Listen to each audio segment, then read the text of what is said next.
인천 가톨릭대 전임 총장이 신학생들을 강제 추행한 사건이 뒤늦게 드러나 놀라고 실망한 분들 많으실 겁니다. 인천교구는 징계가 미흡했던 점에 대해 사과하고 해당 사제를 면직 처리했다고 전해드렸는데요. 그런데 SBS 그것이 알고 싶다가 이 사건과 관련이 없는 사제들의 죽음을 함께 방송해 우려의 목소리가 나오고 있습니다. 김혜영 기자가 보도합니다. SBS 그것이 알고 싶다는 지난 16일 인천 가톨릭대 일대 총장이었던 A 신부의 신학생 강제추행 사건을 방송했습니다. 당시 인천교구장이었던 나길모 주교는 1998년 5월 18일 A 신부에게 인천교구를 떠나 평생 속죄하며 조용히 지내도록 했습니다.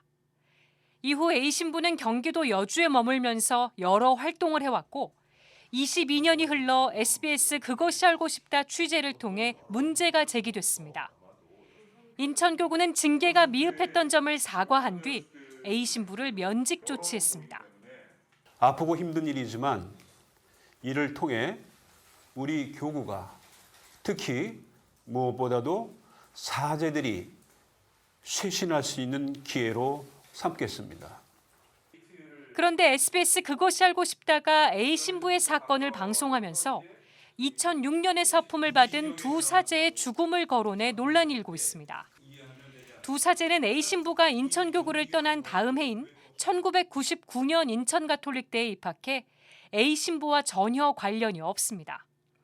그런데도 SBS 그것이 알고 싶다는 예고편부터 본방송까지 두 사제의 죽음과 A 신부를 같이 거론해 오해를 부를 수 있다는 지적이 나오고 있습니다.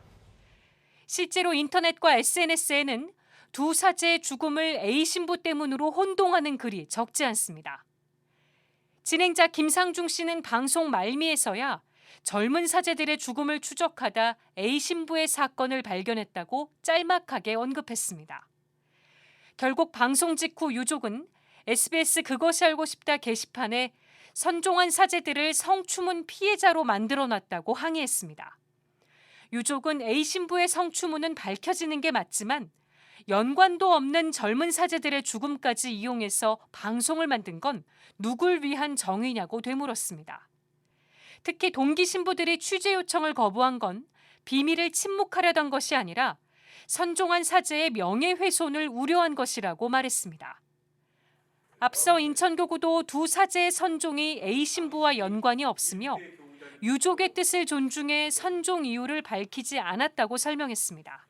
공식적으로 우리가 밝히지 않은 이유는 첫 번째는 우선 유가족이 제일 중요합니다. 슬픔을 당한 유가족이 제일 중요하죠. 유가족의 원의에 따라서. SBS 그것이 알고 싶다 게시판에는 악의적인 편집이 불쾌했다. 흥미를 끌기 위한 프로라는 항의성 글이 잇따라 올라왔습니다. 한편 인천교구장 정신철 주교는 A 신부의 신학생 강제추행 사건에 대해 진심으로 사죄한다는 사과 성명을 발표했습니다. 정 주교는 당시 교구의 안이한 대처와 부족한 윤리의식에 대해 잘못을 깊이 통감한다고 밝혔습니다. CPBC 김혜영입니다.